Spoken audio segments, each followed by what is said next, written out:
The following is a conversation I had with my good pal John Hayes about the final book in the Expanse series, Leviathan Falls. We also talk about the final novella in this series, The Sins of Our Fathers, and we go into extreme detail on every aspect of the plot of both. So this is your warning.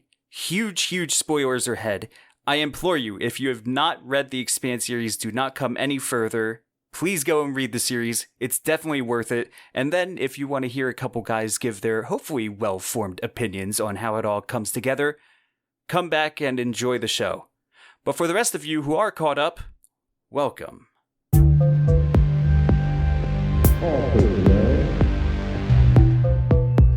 advised.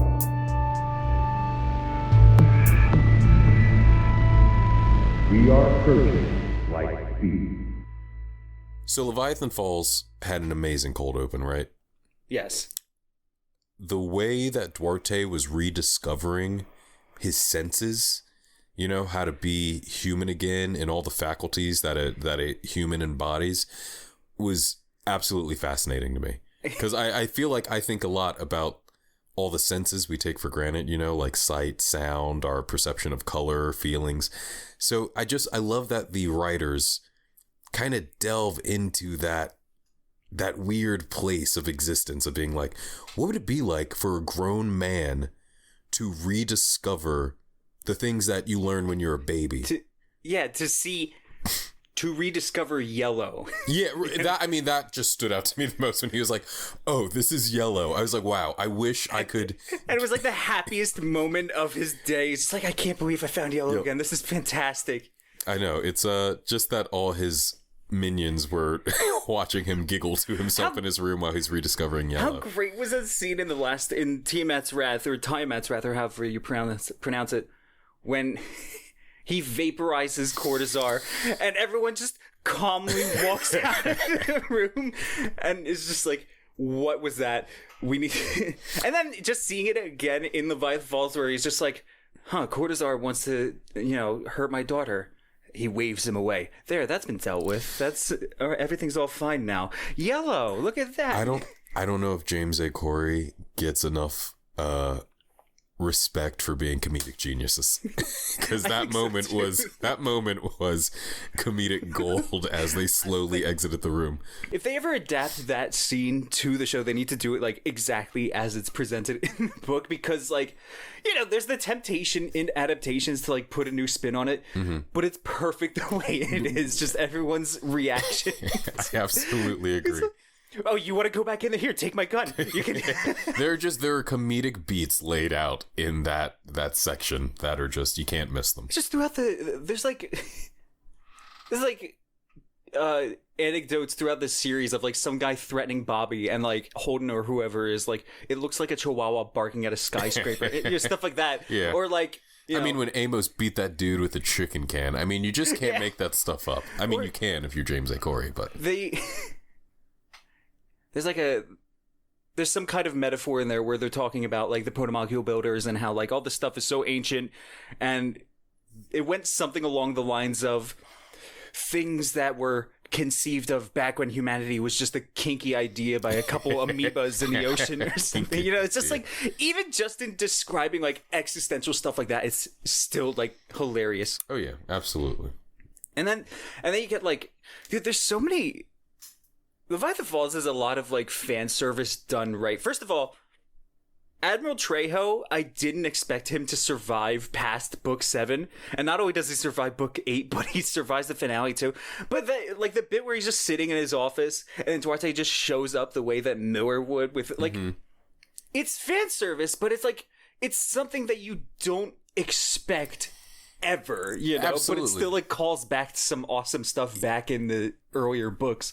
Yeah, those guys are just, I mean, they just write such a tight story where even if you didn't expect something, the minute it happens, you're like, oh yeah, absolutely. Makes sense. But anyway, I love where we start off with the crew of the Rocinante. It's like everything with this series, it's almost poetic that the crew of the Rocinante, they're so old now, I mean, they live longer in this far-flung future, but they're still elderly, you know? Yeah. And then they have this very young, you know, about to turn 17, I believe, girl on their ship. And it's just like a wonderful dichotomy of like the youth and exuberance they used to have for helping make the galaxy a better place, now replaced by this hard and still a similar resolve, but now it's harder and grizzled, and they have more trauma and more responsibilities. Naomi is no longer just a component in the shaping of the universe. She is a leader of an entire freedom fighting unit. Holden is a legendary hero throughout the universe for all these amazing things he's done, but he's also so haunted and traumatized by those experiences. It's funny that they kind of like switched position. By the way, I never even thought about that like Teresa stuff of like how it represents like, you know, the beginning of one's life and the crew is the end of one's life. And there's also those, observations Teresa has about like her whole regimented play dates and stuff, and how like my closest friends of the past year are all like geezers, you know. But it's funny that Naomi and Holden like completely switched spots in terms of like the places that they were. Like in Leviathan Wakes, Holden was like a solar system wide celebrity, and everyone knew his name, and he was instrumental in all of the things that happened for the next like 10 years. And by the end of the series, Holden, like, everybody knows who he is, but like he's basically a nobody who's been, you know, a prisoner for the past like 3 years. And meanwhile, Naomi is now the one that's gathering her whole following, especially after Medina Station and Saba die. She's like, you know, they kind of inherited each other's positions, so to speak. I mean, when Naomi started off in the Canterbury, she was just, you know, a former OPA operative fleeing from Marco Inaros and trying to find some ordinary semblance of life. Meanwhile, Holden, you know, a few years or months after that, becomes a superstar. And by the end, again, Holden is a traumatized, you know, not necessarily a nobody, but like he's not in as much condition to change the world anymore. I mean, he's floating so much more under the radar than he used to. And you're right. That is interesting that Naomi, who came from a traumatic past, being a pretty high-ranking member of an OPA group, who I would pick up from the books that she wanted nothing to do with ever being a part of such like a regimented organization, is now the leader of one. Yeah, like Naomi like wanted change, and you know, she knew that the inner planets were oppressors and whatnot, but she never like set out to kill anybody, which is exactly what she was, you know, tricked into doing by Marco. So yeah, like what you're saying, you know, and now she's coordinating entire military operations and bringing down like the biggest empire that's existed since Earth, you know. And you know, it's funny that there are so many dramatic changes with these characters. I mean, all of them believable, all of them very human. They were put into situations that called on them to implement their skills in ways that were necessary or that they thought were necessary. But it's funny with the big changes with Holden, with Naomi, with Amos, that Alex is still Alex, you know? It's funny that Alex's issues are always very personal, very, what's the word I'm looking for? Just introspective. Yes, like he's always just, his issues are relationships, the distance that he has from his wife, his kids. So that was really nice that they put a character in there that is just a constant throughout the series. He's like us. He's the us character. Yeah. And that's it. And it's also kind of funny because, like, you know, in my recent reread of all of the Expanse books, Alex's whole thing from like the second we jump into his shoes in Nemesis games, we hear him talk about like his whole family past in like Seabloburn and whatnot. But like literally like one of his first observations in his very first chapter is, how do I keep this family together? And that's like his, I don't even know what the word is. Opus. Yeah, no, it's his operating principle throughout the entire series is, how do I keep this family together?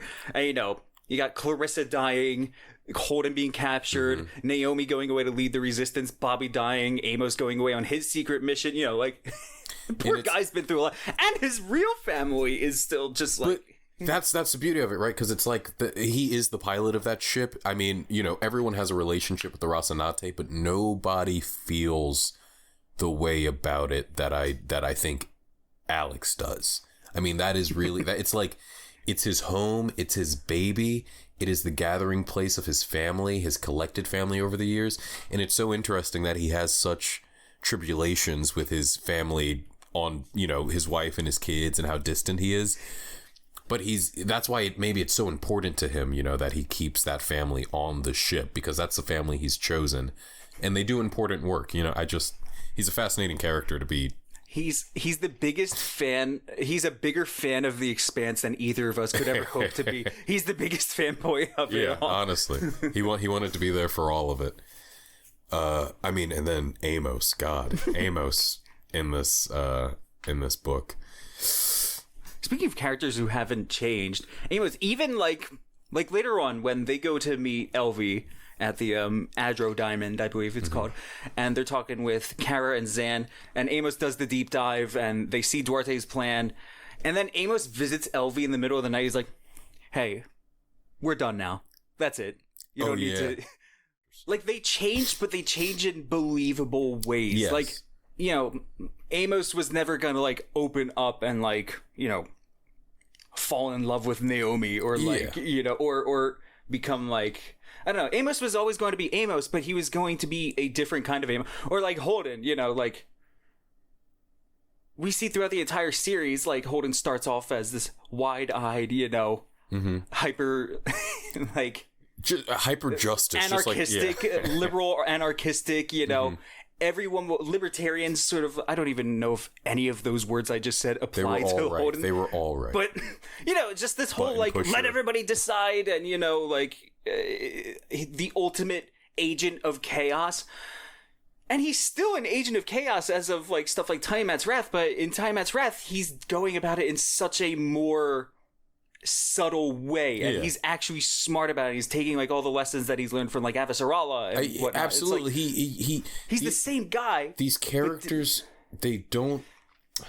it's not like they become something else. They just mature. They mature. And the things that happened in previous books lead to that maturity, and you can see it. You can see it in every subsequent title that comes out. That would happen before. It's not like it was a one-off. It's not like we are getting the same character, but all of those things stayed with them, and you really can see that in Holden. I mean, he becomes a politician by the end.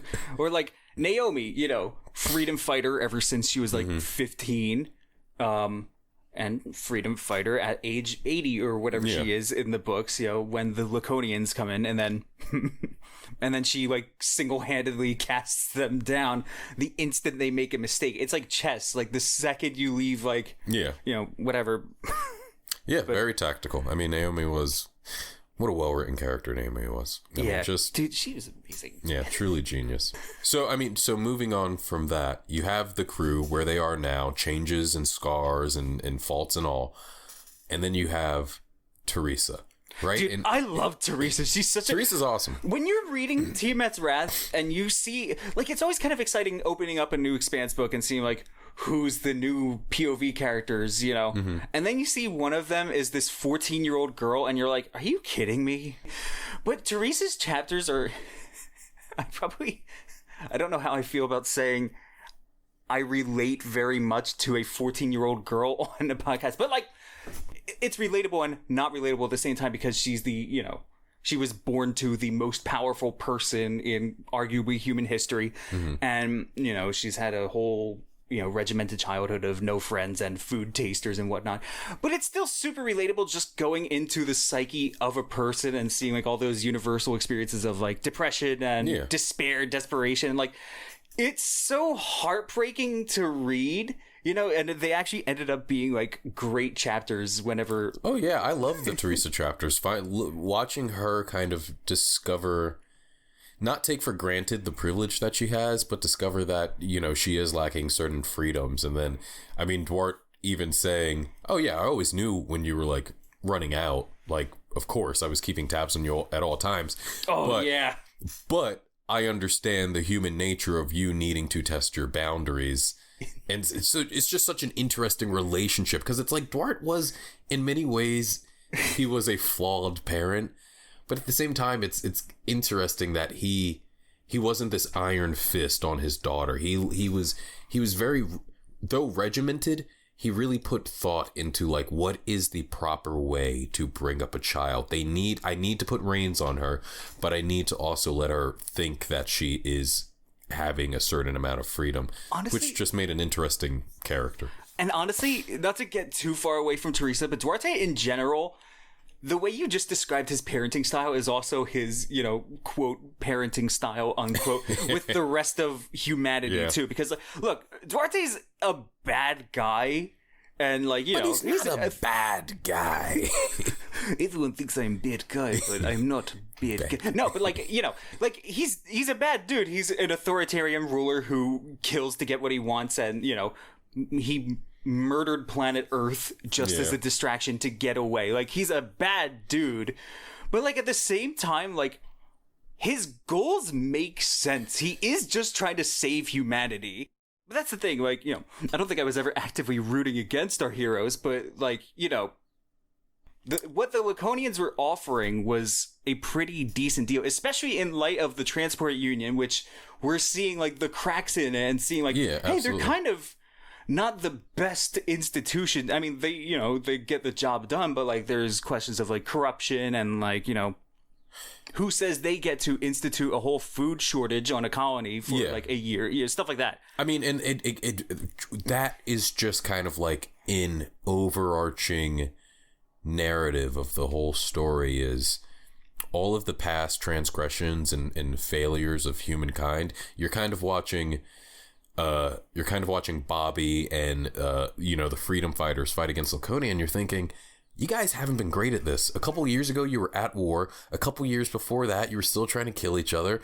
Even now with this transport union that Holden set up and we thought was going to be great and the Belters were going to have more freedom, we even now see that you are capable of corrupt. So what is the path for humanity to figure it out? And then Duarte rolls in here and he goes, I got it. So it's just, but then where this story leads us in this final book, we see. Can I say real quick, by the way, just because I know I'm sensing we're about to get to something else, but I love that the Expanse actually explores this aspect of humanity, that if you look throughout human history, you look at all of these revolutions, think of how many freedom fighters and, noble causes have risen up throughout the course of, this human experiment we're all in on. Mm-hmm. And then, 50, 100, 200 years later, they turned into these awful authoritarian regimes that needed to be overthrown again. The Expanse explores the very same thing. From the very first short story, Drive, we see Mars, like back when it was still like a colony underneath Earth. It was still under their jurisdiction. And by the time of Leviathan Wakes, they're this, hyper-propagandized authoritarian, regime where the citizens are like, compelled to take part in the terraforming project and whatnot, or the military service, You see the Belters, who are a super oppressed group who, rises up, but in rising up becomes some of the worst monsters in human history. Yeah. And then you see the Transport Union, which, kind of is the result of rebelling against that power. And we start seeing the cracks. Like, the Transport Union's not like, an authoritarian regime or any kind of horrible thing, but like, there are plenty of holes to be poked in it. And you're starting to see the cracks that, maybe another 30 years, the Transport Union might not be such a great thing. And even the Laconians, where, they start off, they have all that's exactly what Duarte was trying to fight against. He had this vision of what humanity should be. And, there's obviously very dubious morality in terms of forcing that upon every single human. But he comes in and his whole thing is, I want to live forever because I know that governments eventually go bad and start oppressing their people, but I don't want to do that. And then, of course you have the questions of like, well, who are you to say that you're going to be the God Emperor? Why shouldn't it be me? Or why shouldn't it be true. Stuff like that? Yeah, but like, he had a point in that, like, eventually these noble causes kind of sour. You know what I mean? And I love that the Expanse, like, explores that. You know what I mean? Because it's so realistic. It is that. I mean, that's the word, right? Just realistic. I'll say it, and I'll say it again, and I'll always say it. This book is like future history. It is so realistically written. It captures the human experience and all of our faults so beautifully. It captures all of our beautiful parts so beautifully. It's just, God. We are introduced to Tanaka, who I can't remember. Did we meet her before this? Yes, she was like Admiral Trejo's, like, I don't know if she was second in command, but she was his trusted confidant. She was one of the leaders on the assault of Medina Station in Persepolis Rising. She was excuse me, what's his name? I don't forget whether he's an admiral or whatnot. We'll just call him Admiral Singh. Mm-hmm. She was his second in command before Singh fired her, because she's like, hey, you're not doing this right. You're being completely incompetent. And then Singh fires her. And then he gets the guy who puts a bullet in his head. Oh, yeah. There's actually, by the way, in Memories Legion, there's a story about that guy. Oh, yeah? Involving that guy. Okay, interesting. But check it out. Yes, so we have seen Tanaka before. She was a very minor character, but like... But I remember her, though. I remember that. It makes sense that, like... Because Trejo, like, she's... Even in Persepolis Rising, was, like, a trusted confidant of Trejo. Mm-hmm. So it makes sense that he would call upon her, be like, hey, listen, something happened. You're, like, the only person that I know is capable of handling it, and you're the only person I trust. Get over here. Duarte's missing. I mean, I get why she didn't... I mean... Honestly, she did a great job. She found them pretty fast, and she went balls to the walls with the war crimes she committed. The sheer amount of people that she killed. Yeah, she was a monster, but an interesting character to follow. Especially, I'm getting ahead of myself, but she is given the task of tracking them down. It is fun to kind of follow her around, see her sleuthing skills. See her find that weird little cave on Laconia with the strange dog to get a bit more backstory on what the proto-molecule creators were creating, what they were like, their ships, that little like orb ship that she saw, that like, oh hey, one of these is missing. Duarte took it. And so it was great to have a competent villain. Her general lunacy. Yeah, she was a bit unhinged, which only got worse once the mind melding began. But that was also fascinating to see her kind of cope with. She was a very private person. She let us know that from her first chapter in the book. That's right, yeah. So it was so fascinating to see her have to relinquish that privacy. And I mean, it was the perfect thing to make her go, oh, fuck the mission. This is bad. I want, this is not what humanity is meant to be. This is not what I want.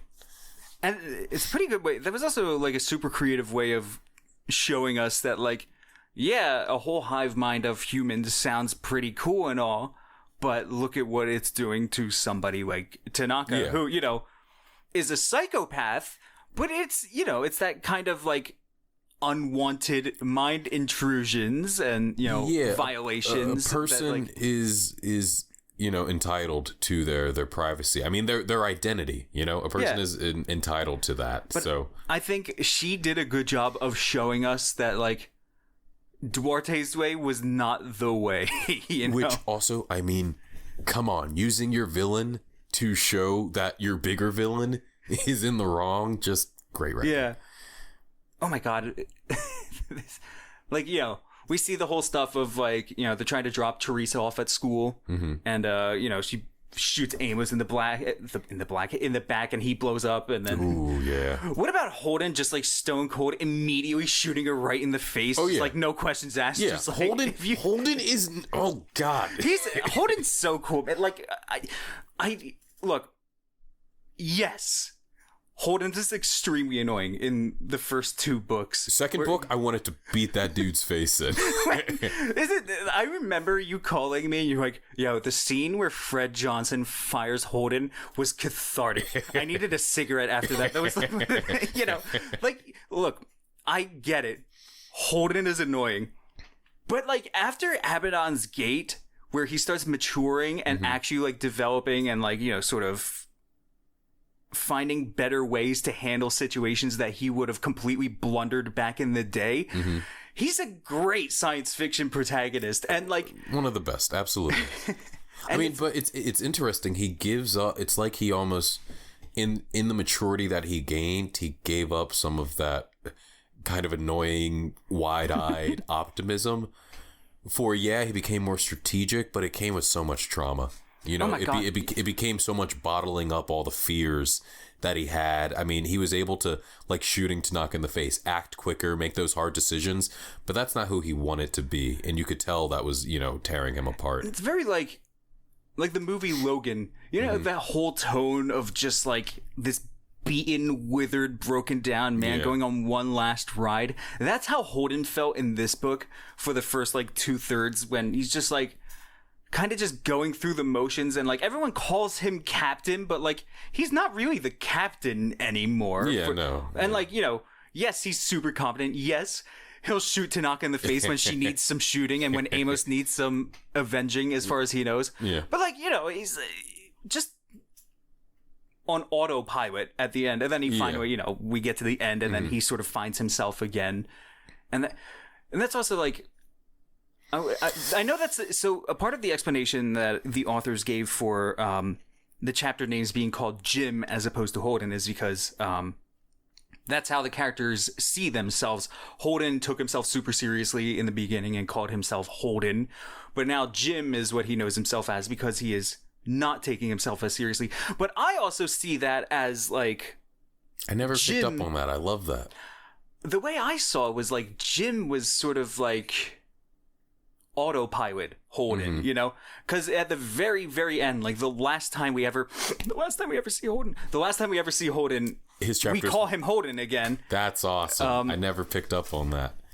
And I mean, it's great character development. I don't understand how people justice for Holden, because he's like, everyone calls him Discount Jon Snow. Fuck off. Jon Snow's Discount James Holden. Oh God, James Holden. I mean, like top 3 protagonists in my book, like of all time. The man, to watch his journey was amazing. He's Luke Skywalker for the new age. I believe that. Like, Luke Skywalker in the original Star Wars movies had his own amazing arc of going from, wide-eyed, sort of whiny adventurer to, guy who messes up a lot and, gets his butt kicked by Darth Vader. And then by the end, he's this sort of wiser, way more competent, more sure of himself. Yeah, you're right. Absolutely. James Holden's like our version. And we even get like, because I know the Star Wars movies experimented with Luke Skywalker and sort of making him like more grizzled in The Last Jedi, but like that didn't work for a lot of people, and I don't know if it worked for me either.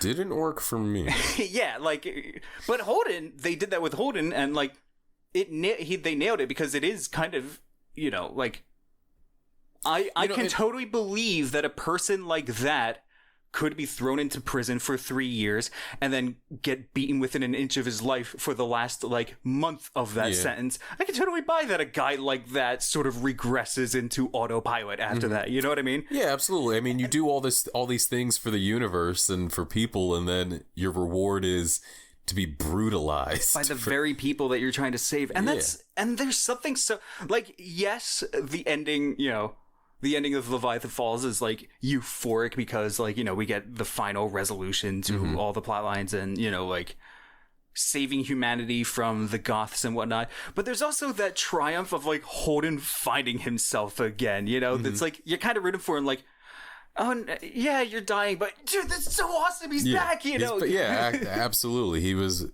for a minute there, he was wide-eyed again, and he knew that he could do good, and he did it. Wait, what is it? The Keeper in the White House? The White House and the Keeper? That was one of the most intense chapters of anything I've ever read in my life. It was like the ultimate set him up and knock him down kind of execution, because for 4 books now, we know the rules. If you go through the gates, if too many things go through the gates, the Goths, the the dark gods, the aliens, whatnot, they come and they eat you. And because the Expanse is all about rules. Leviathan Wakes was all about Earth, Mars, the Belt. This is the status quo. This is the rigid system that we have in place. And there's also like all the spaceships are super realistic Newtonian physics. Yeah, absolutely. And then they break the rules at the end with Eros moved. Oh my god. Alien protomolecule stuff. Yes, absolutely. They show us the rules of if too many things go through the rings, the Goths are coming after you. And the White House and the Keepers show us like 4 ships going through at the same time. Yep. Where the rings are already overloaded because Naomi's like, yeah, there's like 50 people in the slow zone right now. Because there's no like regulation from Medina Station, so everybody's just kind of on their own. And, you have the expectations. You're like, oh no, one of them's going to die. And then like, you're like, well, there's still, 200 pages left in the book. It's probably not going to be the Rocinante. That would be weird if they killed off Tanaka. Oh, that one random cargo ship guy got through. Okay, he's... Kid. It's going to be Kid and his baby. They're going to die. I mean, that scene was so... I never get tired of reading a person go through that strange experience of getting Dutchman. I mean, because again, that's one of those things that like Duarte discovering yellow again. What a weird cognitive thing to think about, like your experience with the color yellow. So again, just a weird cognitive thing to reflect on, the fact that there is infinite space between the matter that makes you up, and like when you're being Dutchman, you are opening up all these new perspectives about seeing the atoms and like the wavelengths and the way you scream and you can't hear it, but you can see the vibrations of the and the dark gods are like more real than you are and stuff like that. It is true eldritch horror when you were being Dutchman, and I love it. It's God, they're so good at it. What about in Tiamat's Wrath when it changes too and they wake up, they're like, oh man, how many seconds was at that time? They're like, we were out for like 20 minutes. Every single person was out for they're actively trying to kill us now, It's so horrifying. And oh my god, the entirety of Leviathan Falls has the exact tone that you want from a finale, because everything feels apocalyptic. Oh, absolutely. Like when Kit and his wife are holding their baby, and like and Kit's wife is telling him like, hey, there was another glitch. He's like, oh wow, really? How long did people lose their consciousness this time? Oh yeah, it happened in the San Esteban system. Every single person there is dead. I was up at like 2:00 in the morning and I read that, it was going to be like I'll knock out this Kit chapter. I'm sure nothing crazy will happen there. And then I read that and I was up for like another hour and a half because I was like, that is terrifying. Scary. That 18 million people just get blinked out of existence. Horrifying. I mean, if we're done talking about the Dutchmaning, I mean, that is a perfect segue to talk about the aliens of this story. Oh my God, they're so good. So many stories would take something like this. You build up this thing, you don't really explain it for a long time. We all know that makes it even scarier. But somewhere in you want some answers, right? Like you want to know a little bit more about these things that you haven't been explained to you yet. And they do it so masterfully, right? Yeah. They tell you more about the protomolecule makers. They explain like their biology and like how they came about. And even then, even with the description of them, you can't even comprehend what is a being of light? It's like you're like, okay, I get it. Like, yeah, the way that cells, but like the way we kind of started, a cell eats some sulfur from the bottom of the like whatever, you understand kind of the processes of it, but that they reached the heights they did, you can't even fathom it. We've been hurt by a lot of endings. So many times. And a lot of the time it's because an ending tries to pull some insanity out of nowhere and give us like that big twist ending, which is cool. And it sometimes works, but a lot of the time it doesn't, especially when it's not earned.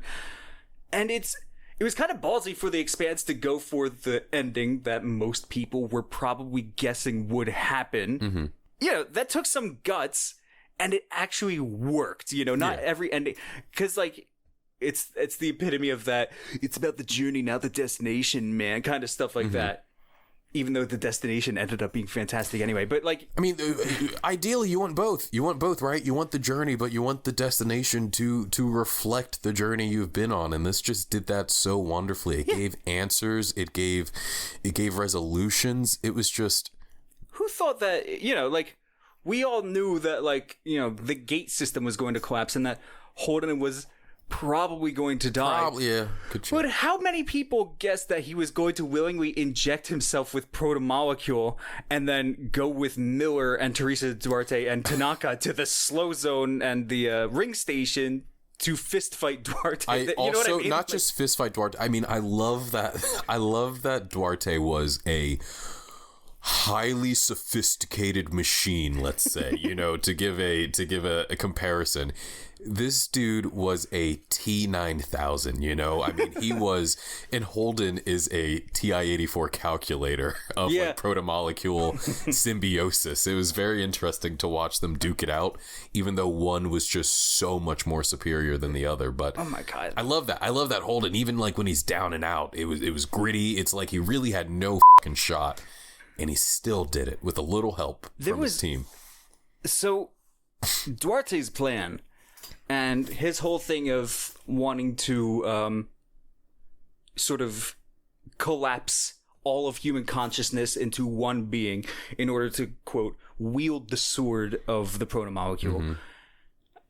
I remember reading that and I was thinking, like, that doesn't make sense because the protomolecule was all, you know, sort of, they were all linked consciousness too, and they all died. What makes you think humanity's going to have a better shot? Yeah, we have better biology, but like, you know, they're still good at killing us. Yeah, we've already seen that they can.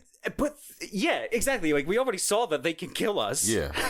But then, like, you start getting the sense throughout the whole thing, especially at the end, that, like, and there's this great theory that I read online that, I know like, what you're about to say, and I love it. That Duarte's just, he's been dead since Tiamat's Wrath, and he's not in control, and it's the ghostly protomolecule come back to rebuild its empire one more time, using us as literal human shields. Exactly. It's like it's doing the one thing that it knows how to do, no matter how flawed it is, and it is doing through the mouthpiece of a man who a lot of people have languished under for the past 3 years, and it's just like, you already know that their technology is capable of taking organic material and making it something else.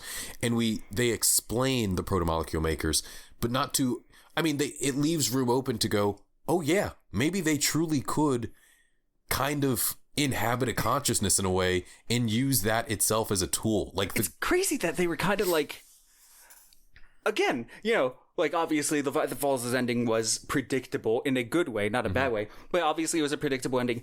But who would have predicted that the protomolecule would have been the villains, essentially? Like, the protomolecule, you know, like, by the, you know, like, they stopped being a villain after, like, Leviathan wakes, right? But, like, their whole entire thing is basically, you know, like, they come back for one last, you know, scare, and it's awesome. I mean, that book's crazy. It has like 4 villains, right? It has Tanaka, it has Duarte, it has the Goth, and then it has the ghost of the protomolecule pulling the strings. Which apparently, like, goes over a lot of people's heads too, because there's so much discussion online of whether Duarte was like in possession of his faculties or whether he was a puppet this whole time. And what you were saying earlier about like eldritch horror, what better way to give us such eldritch horror than to take what is essentially the closest thing humanity has gotten to being God, you know, this immortal man who can turn people into dust with a wave of a hand, and he's now nothing more than a puppet. I know what I mean? Of a greater entity, or the ghost of a greater entity. It's God. It's fascinating, especially with how not even charismatic, just how pragmatic, how pragmatic Duarte was. How that, even though I knew he was doing shitty things, some part of me was going, I mean, humanity is so flawed. Maybe we need someone who is just going to like beat it into us to be better. And then to see him lose that and just become another puppet of something even far past him. And even then, it's like, it's either this or we all die. Yeah. You know, like, I mean, and then for Holden to come out and have the shitty, poetic, necessary idea to go, hey, if you are in a different galaxy, this is gonna suck, and then just close all the ring gates. I mean, that punched me in the gut. I went, oh, I'd be terrified.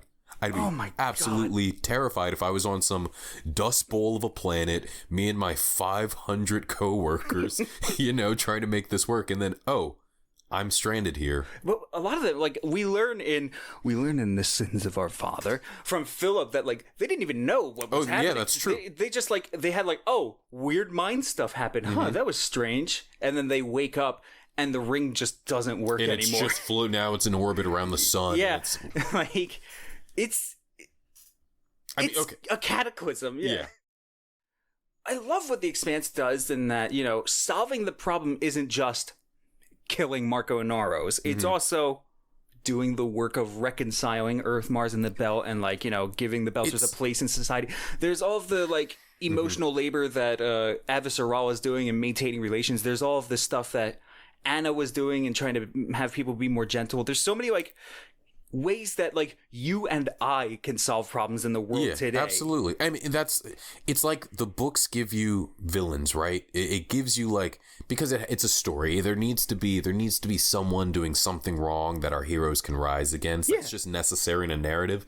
But the real villain, I mean, like throughout the entire thing, is just the systemic miscalculations and shortcomings of humanity. It's our own fault. It's, you know, these villains only exist because there was a problem there that needed fixing, and they just came up with their own flawed way of fixing it. And so we need, you know, our James Holdens to be like, well, you're not any better, so I'm going to have to shut that down. But then James Holden comes in and he's like, oh, well, I have an idea. You know, trade union, for example, is not that much better. You know, it's still... that's just it's a step in the right direction, but like it's definitely like you need work. Yeah, you know? That's still the wonder of it. There's just so many systemic issues that are the real villains within this series. And that's what makes the Expanse so great too, because like a lot of science fiction is, you know, a question essentially. Fahrenheit 451. What does a society that burns books look like? You know. The Expanse is like all of the best science fiction is a mirror at ourselves, but with spaceships. And the Expanse is like feels like it's the prime example of all of that. Like something like Dune has like a ton of high concept stuff, like the role of religion in, you know, humanity, and the role of the hero in the human narrative, and like huge high concept stuff like that. But the Expanse is just like neighbors treat each other in very inhuman ways. What happens if they get their hands on some blue goo? They're going to treat each other even worse, and people are going to be taking advantage of those neighbors, and you know, stuff like that. It's just like, it's such a realistic, because like that's what happens today. And like it's the best reflection I've seen, or one of the best reflections I've seen of the real world as told, you know, 500 years in the future with like spaceships blowing each other up. It's such a great... And I feel like it's stuff that, like, it's such a fine line to ride without getting preachy or, and you they know, do it, obnoxious. And they ride it, and they f***ing like a tightrope. They do flips on it. It's a book about spaceships shooting at each other. It has absolutely no right to take on such huge questions and to make you sort of zoom out and look at the entirety of humanity like that. But it does, and that's what science fiction is all about. I was about to say, it just feels like sci-fi done so right, because as long as we're, you know, here on Earth, we have all these similar questions, right? But when you go cosmic, the questions just get bigger. As long as we're trapped, you know, here on Earth, we have all these same questions: how to treat our neighbors, how to create societies that work and function for everybody. But then you go cosmic, and those questions just get bigger. There's more distance, there's more separation. You feel more separated from your neighbor, but your neighbor's all the same. I mean, that's the beauty of sci-fi, right? It takes those intrinsic human questions we have and just puts them, you know, on a galactic scale. And it's so much more relatable than something like Star Trek, where it's the Galactic Federation, you know, and like everybody's united under one banner, and like we've abolished all currency and, you know, stuff like that. That's awesome. But like, I'm not saying that Star Trek doesn't have its own extremely profound examinations of human nature, but like the Expanse just hits different because it really is just us, and it shows all of our racism and our nationalism and like I mean I feel like in Amos, in other characters, it's like there are these literal aerospace engineers, like rocket scientists, you know, who feel like truckers, That's the beauty of the Expanse. These guys feel like it's just another day in the office. It's just another day in the office. Nothing has changed. They fly spaceships the same way a trucker takes his truck across the United States. It's literally the first. A couple days ago, I was reading what is the last line that James Holden says in Leviathan Falls, and what's the first one he says in Leviathan Wakes? What you're saying about space truckers, literally the first thing Holden is talking about in Leviathan Wakes is how he's having a conversation with Naomi and Amos about how our shuttle doesn't have good landing gear, and then well, do you ever see us landing on Earth? And it's well, no, but the corporate requires us to have an atmosphere worthy shuttle, stuff like that. Mm-hmm. And it's just it's boring. Not boring, but it's just shop talk, Yeah. It's the kind of conversation that you would have with any of your coworkers talking about, the machines that you need to get working, and hey, we've got a presentation tonight, it's bottom dollar stuff. It's you got to make the man happy. It's just so, just so good. That was the point I was making in the episode where I sort of outlined the Expanse in general. I was talking about how Holden's just a space trucker, and Miller, who, he goes to Eros to find Julie Mao, but he gets fired from his job as a security chief.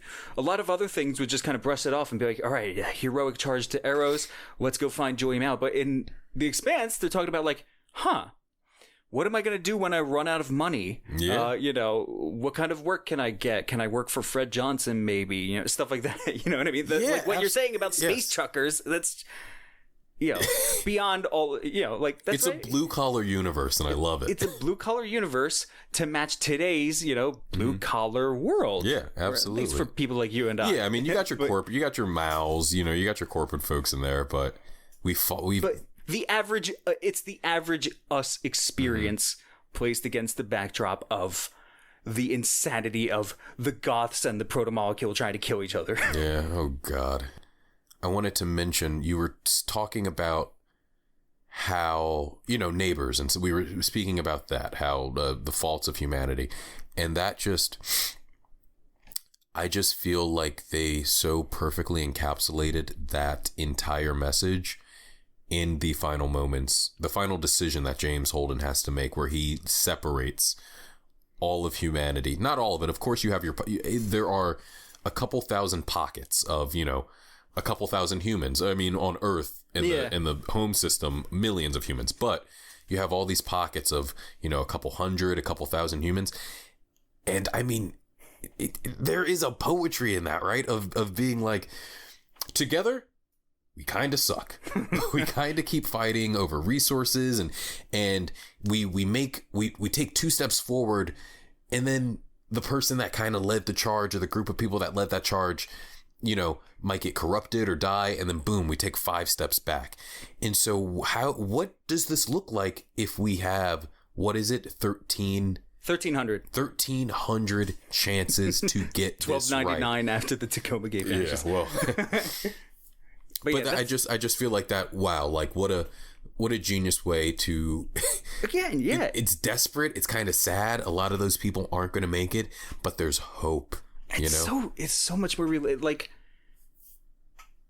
It's such a realistic sort of way to look at it. It is, like you're saying, it's such a genius way to wrap it up, because like we were saying about how the Expanse just walks that tightrope of not being preachy. It doesn't tell us that hey guys, space communism, that's how we solve the problems. It's, I don't know. I'm just some guy from New Mexico. I'm just 2 guys from New Mexico.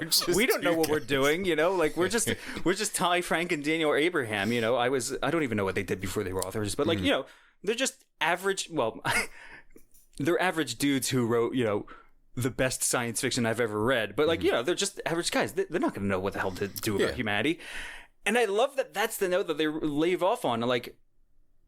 Nobody really knows, but maybe somebody will find out. Exactly. That's awesome. They don't give you an answer, but they give you hope. I love it. Yeah. Oh man, speaking of things we love, ever since Siebel Burden happened, where we got our first looks at the Goths and their orbs. Oh my god, how great was that scene when Singh is talking to Holden about so this dark orb showed up on our ship, a couple hours ago. Holden's like, oh, fuck that. Get out. Okay, you need to find Elvie. We need to figure this out. Yeah. We're all gonna die. Oh, so good. But since Sable of Burn, where Detective Miller does his thing and Holden shoots the protomolecule into the sun, and first of all, he actually says, I forget whether it's in the show or in the books, but I believe he says, "See you on the other side," which is that line stuck out to me when he said it, and it was such great foreshadowing because you know what I'm gonna bring up. Yeah. You know, after "See you on the other side," he shoots the protomolecule and like, okay, Miller will come back at some point. And then we read all of Nemesis games. They're like, wow, that was awesome. Where was Miller though? I don't know where he was. Babylon's Ashes, no Miller. Persepolis Rising, we get that weird sort of Duarte sees something in Holden that's like left behind in his brain, and he's like kind of doesn't know what it is. Interesting. But no Miller, and then Tiamat's Wrath happens, no Miller, and we're all just like, okay, that would be nice if Miller came back, but like, you know, he's been dead for, you know, 8 or 6 books or however long, depending on what you define as Miller's death. Yeah. And you're like, okay, if he comes back, he comes back, but like, you know, I've made my peace, he's not coming back. And then Holden injects himself with the protomolecule. Oh my god, how emotional was that scene when he's just walking, he's talking to Naomi, he's like, "You're the central fact of my life, you know, thank you for Stop it, you're everything." really gonna make me cry. It was. He's walking through the halls and he's imagining like Clarissa and Bobby there. I was like, what is this, a f***ing daycare reunion? You know, go do what needs to be done kind of stuff. And you know, he goes in, injects himself the protomolecule. First of all, like the sheer like echoing poetry of how terrified he was of the protomolecule in the first few books, and how he finally faces his fears on what might just be some insane gambit that he's doing for no reason, but he does it. And then you get that, "Hey Miller," we get the sad basset hound face, and you're like, there is no way. Yeah, baby. No way. Yeah, baby. I was sitting in a coffee shop reading it, and like I had to like contain myself because there was like 15 people around me, and I see sad basset hound face, and my jaw just like hits the floor. I was like, I can't believe it. I can't believe they're doing it. I read the rest of it. Hilton's like, "Hey Miller, we need to talk." I'm like, oh man, close the book, get up, go back to my car. I'm like, this moment needs to be for me. I'm going back home. I'm reading the entire rest of the book tonight. Absolutely. And then you called me. You're like, oh my god, I can't believe he's back. There was no closing the book after that. I mean, they just fan service done so right. They just they knew when to put him in to go, hey, this is the final leg. You're on it now. You were all hoping for it. You probably gave up hope, but we got you. Oh my god, how great is that, dude? Say what you want about the adaptation, but if they ever pick that back up, how great is that scene? That's going to be like the ultimate, like, you know, cliffhanger. Could you imagine that being like the second to last episode of the whole series? It's like Holden just privately going into the thing, injecting himself, and then you see Miller come back. Oh my god. It was also a tragic, after that happened, it was a weird thing to follow Holden in the following chapters as he was kind of losing it. He was dying. Yeah, he was literally dying. And then seeing the difference between his and Teresa's chapters of Holden thinking one thing was going on while Teresa was like, oh man, Holden, this guy is in bad shape. Yeah, this guy is not looking good. And also just to see the relationship between, what would you even call her relationship with Holden? I mean, they weren't friends, but they were enemies for most of Tiamat's Wrath. Yeah. She was, the way she was taking Holden away as a bargaining chip. Yeah. He was basically her prisoner at the end of the book, and he's just kind of like, okay, whatever, it's better than being in a cell. I'm going to be dragged along by this teenager who's like, yeah, get me off the planet. So like, that's an underrated relationship, honestly. But what would you do? He a mentor? Maybe it's not even really. I feel like he didn't. She didn't listen to a word he said. You're right. But there was a respect. I mean, somewhere at the end, she was sad to see him go. That's underrated. I mean, like, we could talk about, like, you know, Amos and Teresa and how great and friendly relationship that is, but like that really is like an underrated facet of Leviathan Falls, is seeing Teresa and Holden together in a way where she doesn't hate him. It's oh god, I can't even find the words to describe what the relationship was, but I loved it. It was also, you felt that she was like, she didn't want to see him go like this, and she felt shitty for her to leave him there, and god. I really want to touch on, so I've decided that the Expanse's theme, the overarching theme of the Expanse is change. You know, Leviathan Wakes is all about changing this whole order after the discovery of alien technology. You know, Caliban's War and Abaddon's Gate are how we change because of the rings, and, you know, how we change because Marco Nares takes out Earth, blah, blah. And, you know, all the changes that our characters go through in terms of, like, them having to essentially be other people, but still sort of keeping faithful to themselves. But specifically, I say that Leviathan Falls has this theme of second chances. And because there's so many sort of moments of people like Kit talking about his son, and like, there's this sort of concern of, well, my son's probably going to die in the next couple months because the Goths are going to figure out a way to kill us all, and then that's it. We just die.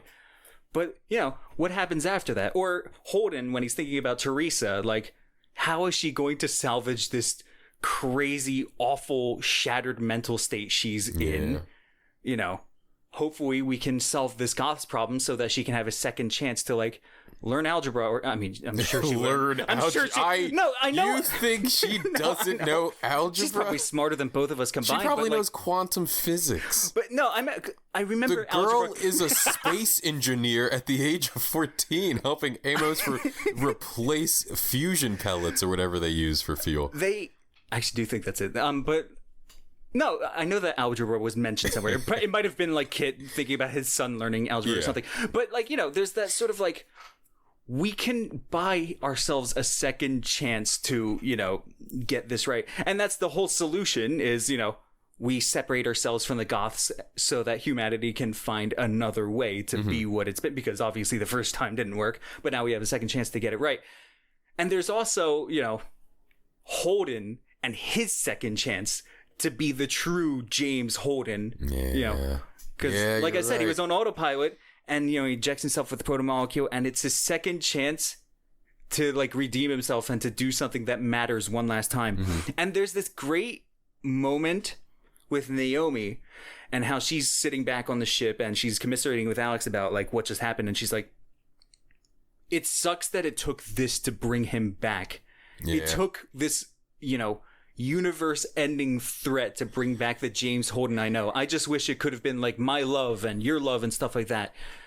And, like, you know, God, you're right. And that's such a tragic thing. I'm sorry, but that just also goes hand in hand with what you said about him being Jim for so much throughout the final book. Of, like, even there, it's like Naomi sees it. She sees that he has been on autopilot. Yeah. And it's monumental that Holden dies, this guy that we've been with for 9 books. It's weird to, like, see clips from the TV show or to read that, you know, first line that he says in Leviathan Wakes and be like, this guy dies. I know this guy dies. Do you ever feel that with, like, you know, rewatch it, or, like, I can't even think of, like, playing, like, Final Fantasy or something. Yeah, thinking, for like, sure. Oh, what's her name? That's weird that she dies, and I didn't know that as a kid, but now I know. But yeah, it's like it changes the way you perceive everything, you know, kind of going before that point. You kind of learn to, like, see what they're doing and, like, see how they're living life, because, you know, it's not going to last forever and whatnot. Yeah. And, you know, his awesome last words of, like, Miller's like, you know that, like, millions of people are going to die when you do this, right? Are you sure this thing you're doing is the right thing? He's like, I don't have a f***ing clue. Boom! And then, like, that's it. And that's just the perfect Holden exit, you know? It truly was. It truly was. I love that I feel like I'm talking about a million things, right? But it's so hard to, like, but it's so, because there's just so many good things done in the writing that, like, his relationship with Miller is so interesting, right? Because they only really had that first book together, and I almost want to call them best friends, but, like, that's not right. They hated each other for a lot of it. But it's like, God, every time Miller is there, he is bringing out this part of Holden that is so. It's like he's pulling out Holden from the first book every time he shows up a bit, right? Like, Holden is like when he appears again to Holden during Abaddon's Gate, Holden has to be the one to go to venture out by himself into the sphere at the center of the slow zone, and wow, that's amazing. And then he shows up again when he is on that planet with Mercury. All my homies hate Mercury. He shows up again, and everyone's incapacitated. And again, Holden has to be the one to go out and like be the hero. And then he shows up for a last time, and Holden has to go out and be the one to be the hero. It's just my God, what about like the echoes of Leviathan Wakes of Miller going on his journey through Eros to find they call it the seed crystal, to find the seed crystal that is Julie to convince her to stop what she's doing. Yeah. Holden journeying through the depths of the ring station to find the seed crystal, Duarte. Yeah. And like it just feels so familiar. And the proto-molecule is a threat again after being kind of dormant for the past 7 books.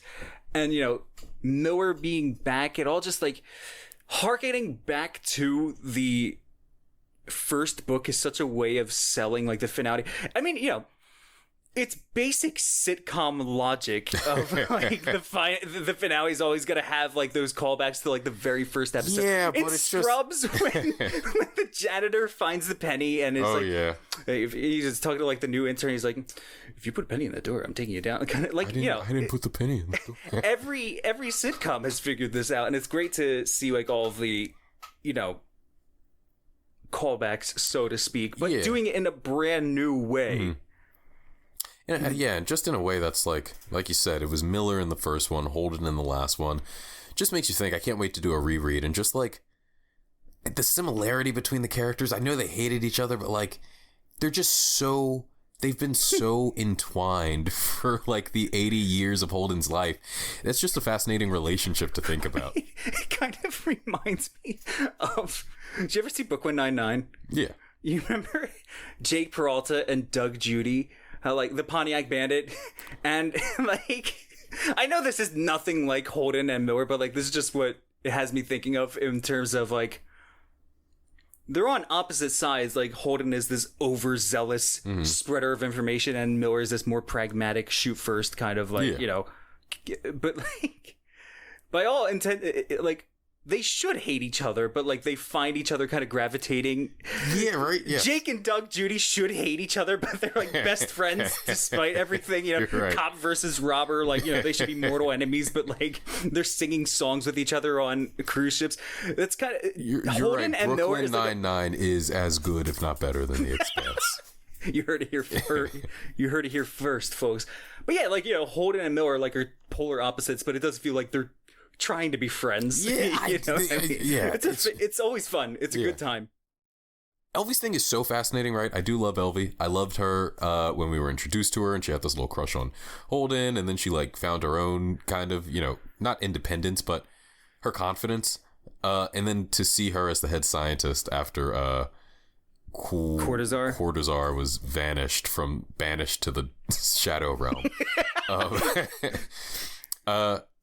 I did enjoy her chapters. If I am not bringing them up and talking a lot about it, it's because they were just very, a lot happened. I don't even know where to begin with Elvie's chapter. She was figuring out a lot, and she was cataclysmic. It was subtle. It was like, there was more like, it was she was playing the slow game, you know what I mean? Yeah, and it also her chapters were really about figuring. It was about what she was willing to do to save humanity, basically. She was truly the last shot at like figuring out, oh, okay, we need to get the information from this crystal. How is that going to help us? Yeah. She was sacrificing her health, the health of her crew at times. They were overworked. Oh my God, like the sheer stress of that situation of just like, what do you do? And it does feel like she and Fayez and all the others are like the only ones that are like, that have any idea what they're doing. And like, or like any course of action to fix any of this. Like no one else really had. Trejo was worried about, oh, we got to find Dwart. Holden's worried about like, oh, we got to, stay off the radar. Yeah, Holden is like, we got to stay off the radar until everyone dies. Yeah, he's not even like, exactly. For a lot of the book, he's not even worried about like trying to solve the problem, because as far as he's concerned, there's nothing anybody can do about it. We're just all gonna die. So Elvie is literally the captain in charge of going, She's leading the charge. How do I save humanity? It's kind of funny seeing her next to Amos. You think like, well, Elvie's like little old Elvie, and Amos is like, big burly, kills Gray people, man. throws grenades back at foes, can take a shotgun blast to the head and survive kind of stuff. But it's interesting seeing that conversation that we were talking about earlier where Amos like locks her up and he's like, hey, we're not doing this anymore. It's interesting to think that, technically speaking, she has the will to save humanity and Amos doesn't. For all of the bravery and all of the strong-willedness that Amos has, Wow. if the only way to save humanity is to, violate Kara and like put her through this ordeal of going into the which is the diamond and like the grandmothers and whatnot. Which is so fascinating because many people wouldn't even consider her a child or a human for what she is. People wouldn't even consider her more than an automaton. Yeah. And same with Amos. There's like, I love that question of like, is Amos even like... But Amos never lost his humanity, right? That's the awesome thing about Amos. Like, he is this grizzled mother, but he is the most compassionate person in the book to a point. To the point where like, he will literally sacrifice everything to ensure the safety of a person that he sees as vulnerable. I mean, his entire upbringing was like... I could cry thinking about Amos. That dude is a goddamn bamf. And like his whole upbringing of like how he was abused as a child and he was like, the product of an unwanted pregnancy by a prostitute and then like, sort of assaulted in his own way. He's seen the absolute worst in what humanity can throw at each other. And he has this sort of, not necessarily heroic, but just this like compulsive need to shelter those he considers vulnerable. And it comes back to bite everybody at the end, kind of, Yeah. I mean, Amos just has this unwavering moral center that is not pointing true north necessarily. I mean, the dude will beat you against the head with a chicken can. But when he truly sees an injustice that he can't forgive, he does not stand aside. Even if it's what Elvie's, it's such and like Elvie's whole dilemma is so like interesting too, because like, it's easy for somebody to sit around with like the math in their head and be like, well, I mean, it's the happiness of one. I believe, wasn't there like a book that like Le Guin wrote that was all about like, this city is an absolute utopia and all it takes is the suffering of this one child. Yeah, we all read that in college. But I mean, James S.A. Corey, Ty Frank, Daniel Abraham, they were saying how these last three books are super inspired by Le Guin. That kind of, that's a pretty Le Guinian question of, I mean, like, you can look at the math of what they're doing to Kara, and Kara seems to be fine with it. It's like, she f***ing loves it. But it's an addiction. I mean, it's the same way that like somebody on heroin loves heroin. But like, it's that question of. It's a cool question because like Holden and Amos is probably not going to tolerate that kind of business. But it's so cool to see Elvie sort of. She develops in such a more subtle way. I mean, we don't see her for many of the books between her debut and when we see her again in Tiamat's Wrath, but like it's cool to see her go from wide-eyed scientist, sort of aloof socially, to I am low on the ladder, not very confident, to I am willing to sacrifice a child to save humanity. And some of the people that we've been through 9 books with are not even willing to do that. You know what I mean? It's cool to see like almost the mad scientist, but not necessarily Cortazar levels. Yeah, absolutely. And like, what do you even say to that? Like, it's the same exact thing as like the Duarte question. Like, is it better to live as some disembodied voice amongst millions of other voices that have no agency while we all get to technically live, or do we all die? What's better? Do we sacrifice the happiness of one child so that everyone lives, or do we let everyone die without, it's easy to sit there and look at the math and be like, well, yeah, just, screw that child. We need to save humanity. It's just a cool dilemma, I suppose. It's a great dilemma. And I love that Amos is just in true Amos fashion came in and went, no. Yeah. Elvie's chapters were also fascinating because that is where we got the very interesting look into what the protomolecule creators were. Be again. Almost were again. So yeah, she was fantastic in this book. The way she was written and what she contributed was It's truly fascinating. I'm glad you made it. Yeah, I'm glad she made it. I'm glad she was in the cut. I'm surprised that, like, the entire rest of the crew survived. I thought for sure Alex was gonna... I mean, hey, you know, reader's interpretation. Maybe Alex did die, but... I mean, I don't think the planet his son went to was that great. I mean, it could not... Rocinante was having alarms go off even while he was on his way there. You're right. I mean, yeah. Maybe he died. We don't know. Could but be. I hope he didn't die, though. I hope he didn't. I hope he at least got to see his grandson. But, you know, I figured Naomi was going to live. Totally thought Amos was going to die again. And I was shocked that Amos not only didn't die in, like, book 2, but ended up being the god emperor of humanity. Leader of the free world, baby. I love it. Yeah, let's go. Let's crack open a beer and let's get reacquainted. I mean, but like, how great is that epilogue, though? Oh my god, yeah. It's only like 3 pages, and like the guy's speaking in a completely different language. He's flying along in a ship that can go like, what was it, like 1,000 light years in like a couple seconds of his time and stuff like that. There's so much to extrapolate. It's almost like a short story in and of itself. Of, you know, he finds Earth, flies down. We don't hear anything about Mars. So apparently civilization on Mars ended. There's like war satellites in Earth's orbit. Like things went to hell. Yeah. And then like they land and, you know, we get to see that beautiful bald mug of Amos. I love to think how long Amos stood by the sidelines until he went, no, I gotta go beat the president up. Oh my god, that's totally something he did too. He was, by the way, a detail that I didn't really pick up on the first time, but he's seeing like this guy walking up to him, and they're like, wow, they must have had these super archaic customs on Earth to fully tattoo their body black. But then you're like, wait a minute. Those aren't tattoos, because every wound that Amos sustains is black. So he's seen some. Oh, Amos was in it. I'm sure. I'm sure Amos got blown apart multiple times. That's, oh god, I would kill for that short story. I can't, and like, I would kill for that short story. So from what I can gather, and if I'm wrong, you know, that's my mistake. But from what I can gather, the authors had the final line of Leviathan Falls planned out. Which was Naomi saying, you know, the stars are still out there. We'll find a way to them. And which implies that the epilogue with Amos came into being later. I know that they were building up Amos coming back as even before. So with Strange Dogs, I heard in an interview from Ty Frank that like Strange Dogs, the short story novella, was meant to sort of start building up the twist that Amos would die and be resurrected. Yeah.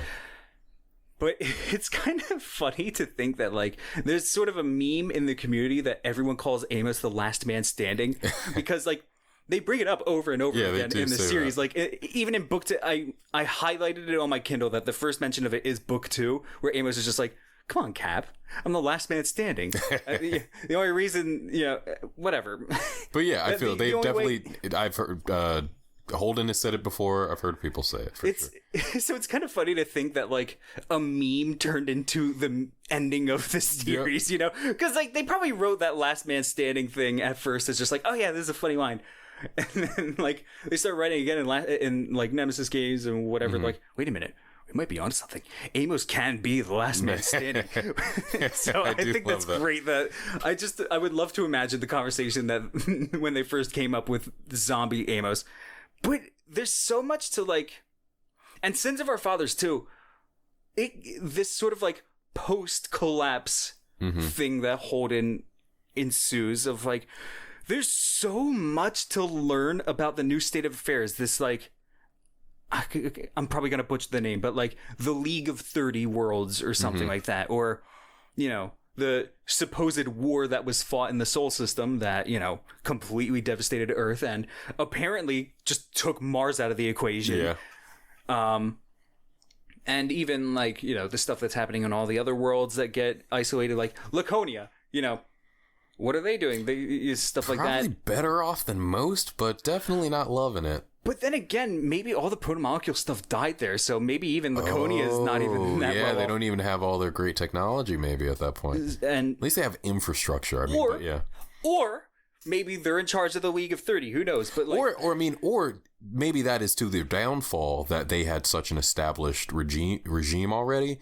Because then when you have an established regime like that, the people in charge are going to panic and things might not... Oh, man. Do you like, think Trejo was just, like, dragged out of the palace and, like, his head was put on a stick? Yeah, like, that could have went real bad. It could have been anarchy and... Oh, my God. Look, I know Trejo is a villain and stuff, but that man has been saddled with so much crap throughout this series. He didn't deserve it. When Duarte goes catatonic and he's called back to the Empire, he's like, I haven't slept in, like, 4 days. Mm-hmm. I'm doing the work of a man who biologically does not need to sleep, and I am not him. You know, he's like, you know, he's just going through life trying to do his thing, again, in charge of a pretty awful empire.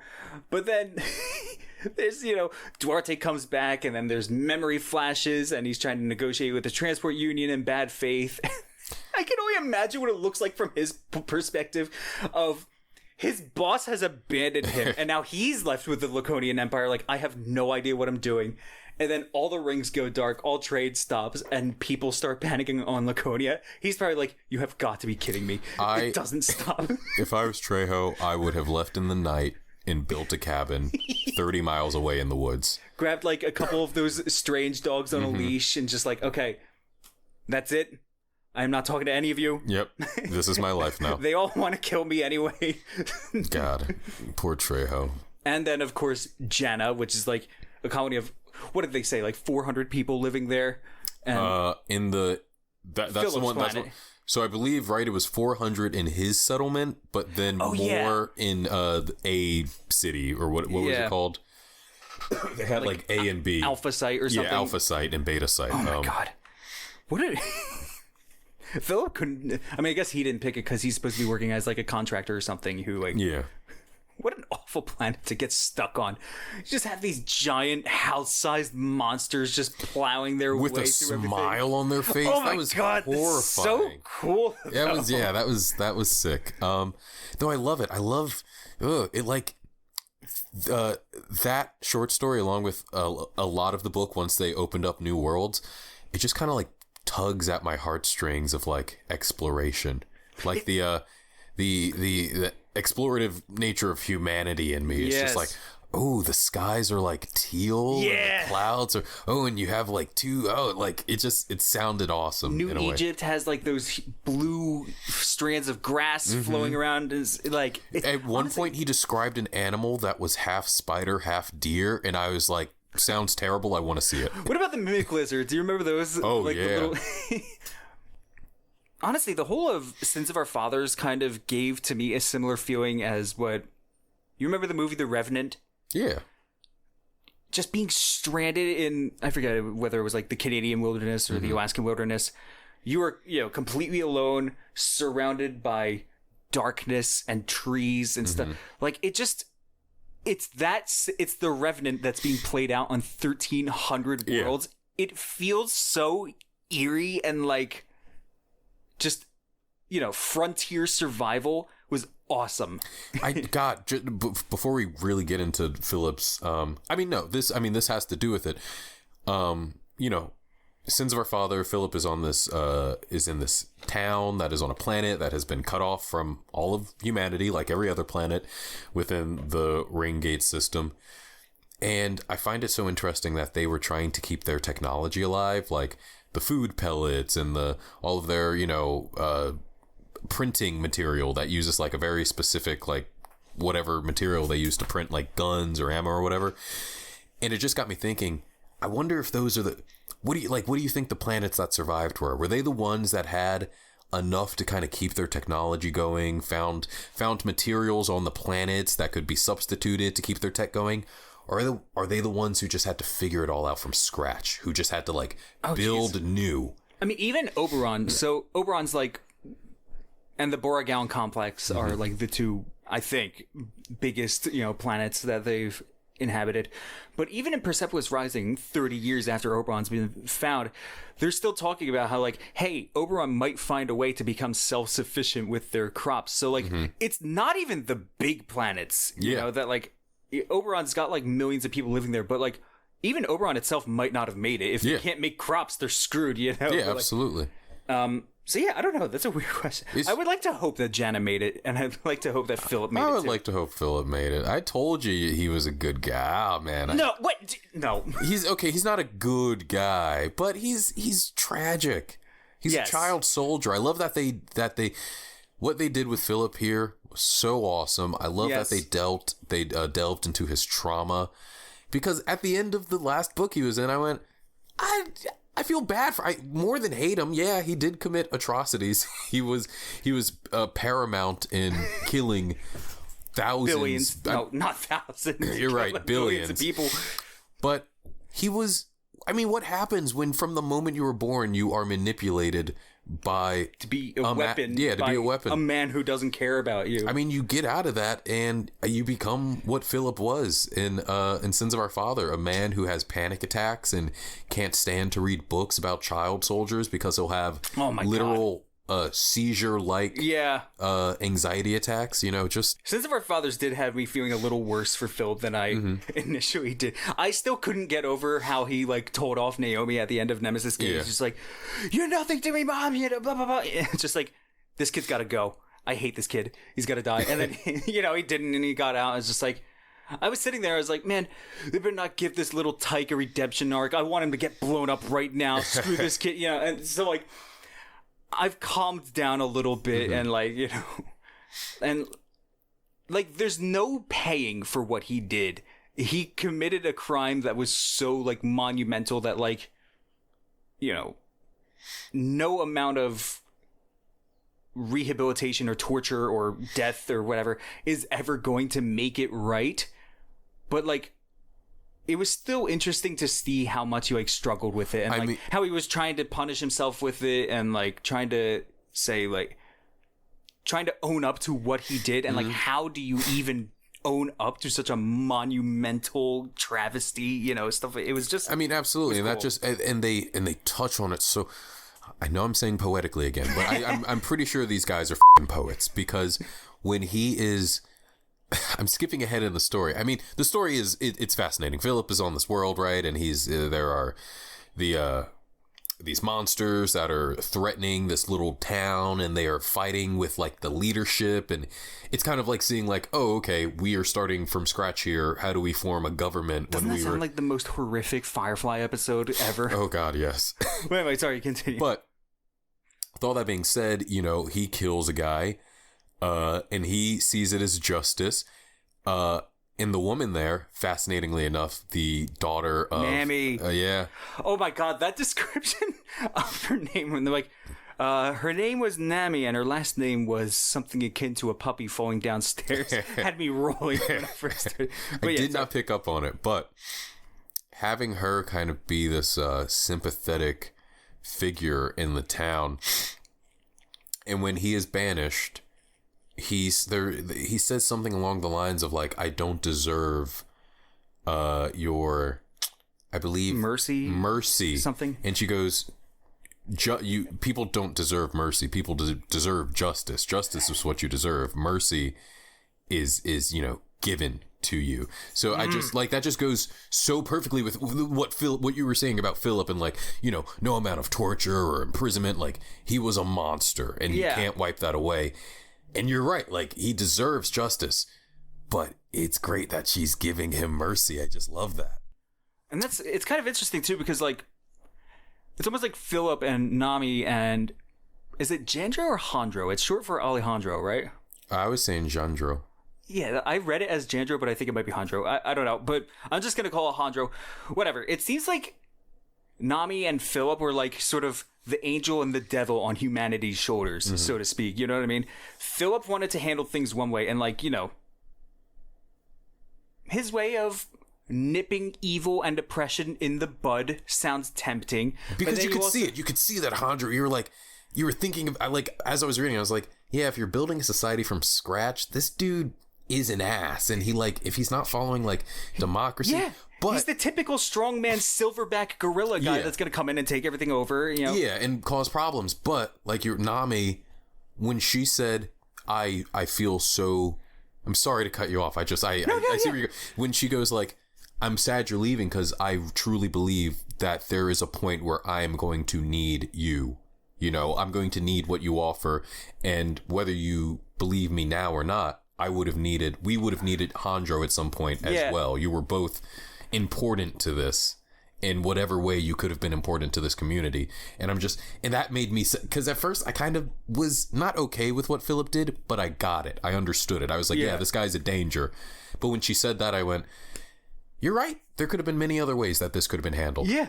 Yeah. It's like Philip is like, you know, the impulsive devil of like, he has the right intentions, you know, like, listen, we've seen how society has happened before. I've seen the worst mass murderer in human history, how he gained power. I'm going to go and, you know, like that romantic, heroic, I'm going to, you know, smother that in the crib. And Nami's here to sort of tell us like the... Did you just say smother that in the crib?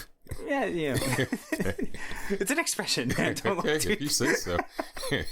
But then Nami's like the more realistic, the more sort of human, let's say, the more human way of dealing with that problem. Human's like, a bad word because Philip's way is equally human, but I get what you're saying.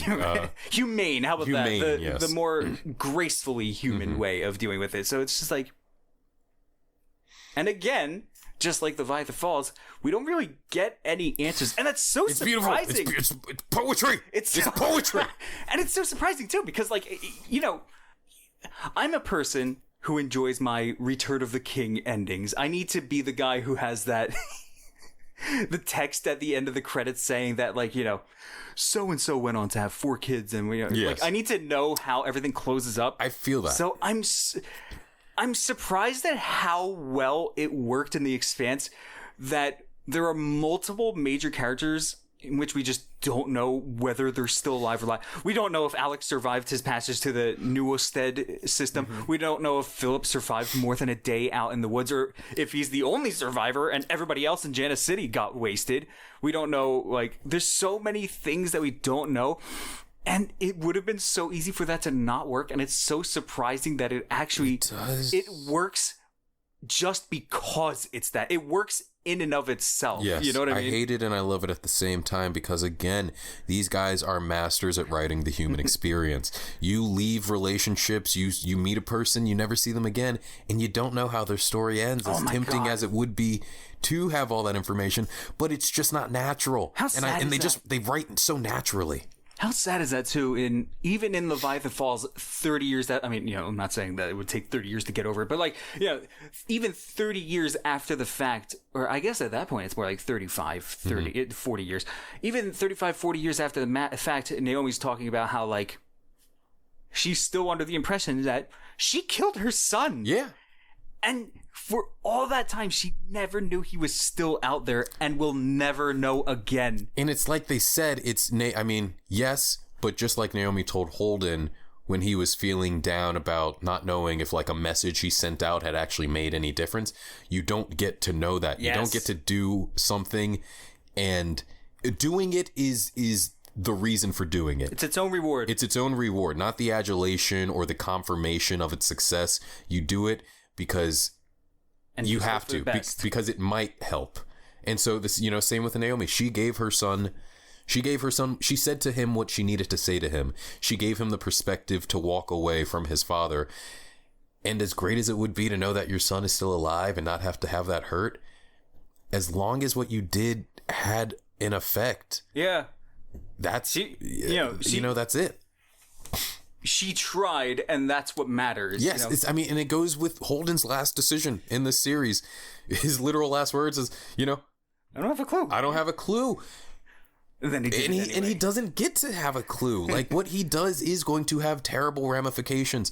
But in the eyes of the people of Janna, if they ever become a spacefaring culture again and find out what exactly happened, Holden could very well be the worst monster humanity has ever, like, you know, it's pretty safe to say he's probably killed more people than Marco Inaros ever did. Honestly, yeah, through his actions, but that's the reason, and it's that, you know, it's that question of the happiness of a child versus the survival of humanity.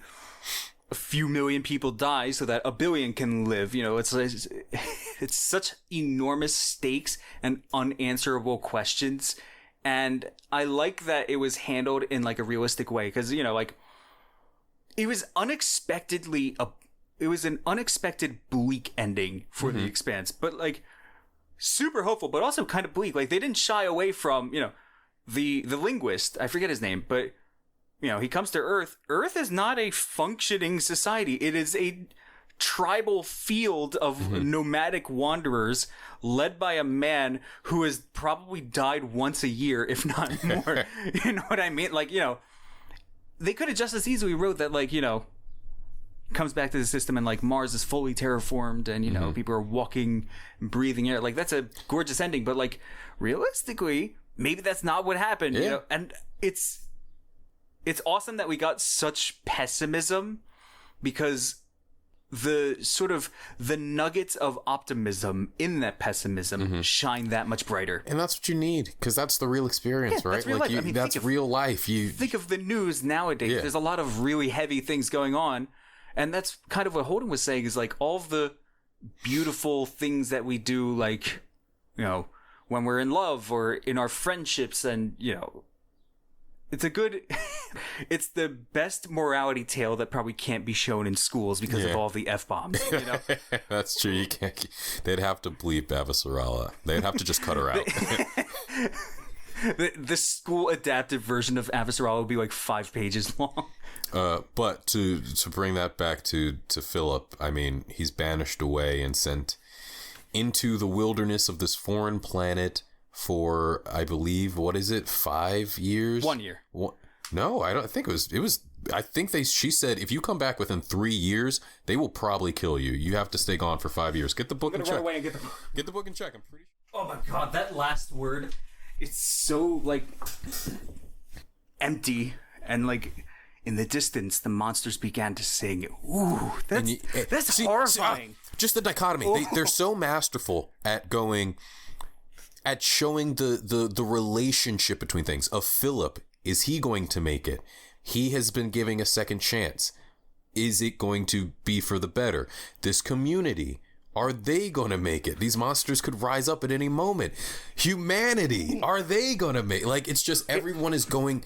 It is actually 5 years, by the way. Okay, it's just. I mean, Philip says it in this. He goes, "I'm on a planet."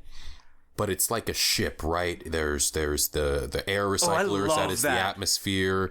There is the things I have to tend to. But at the end of the day, my job as a human, as it is here, as it was in the spaceships, as it has been for all of time, is to survive.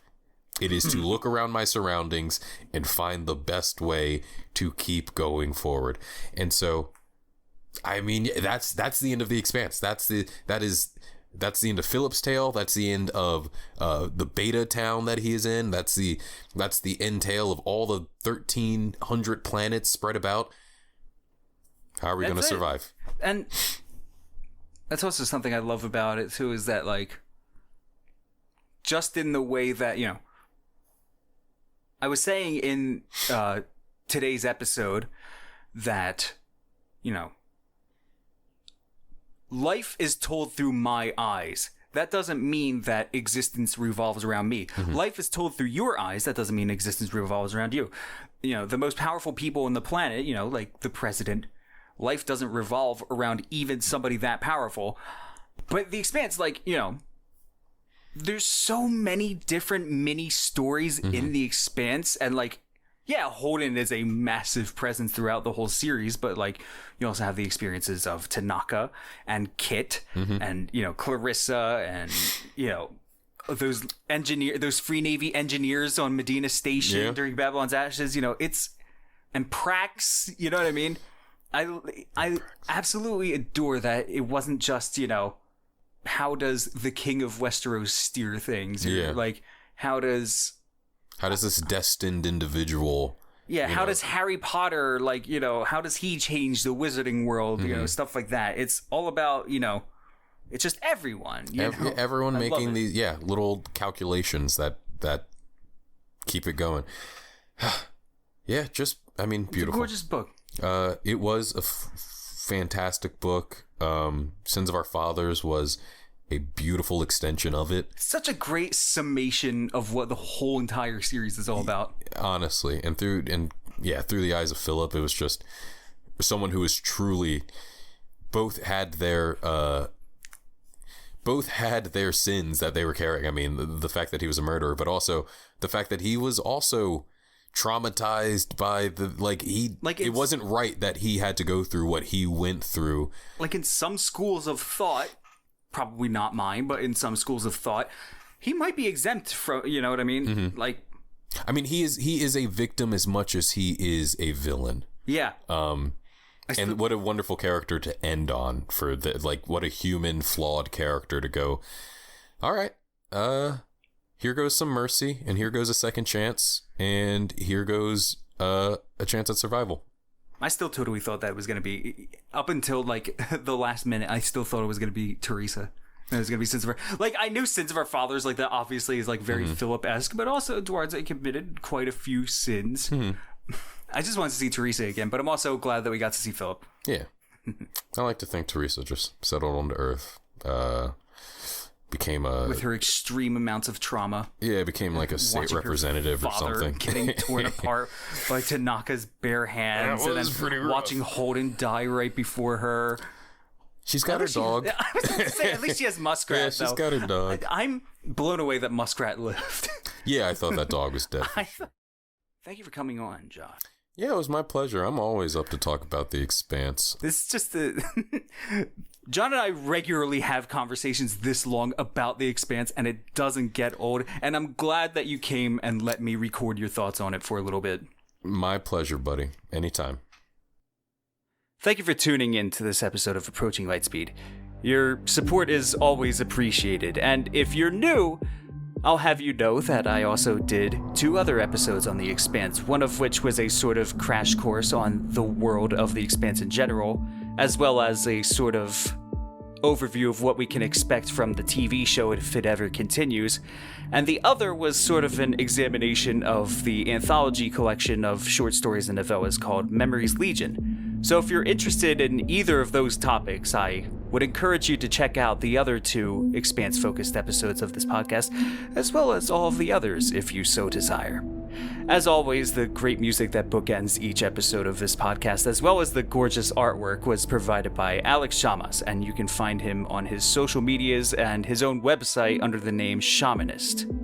And until next time, I hope you all stay safe and that you have a wonderful rest of the day. Farewell.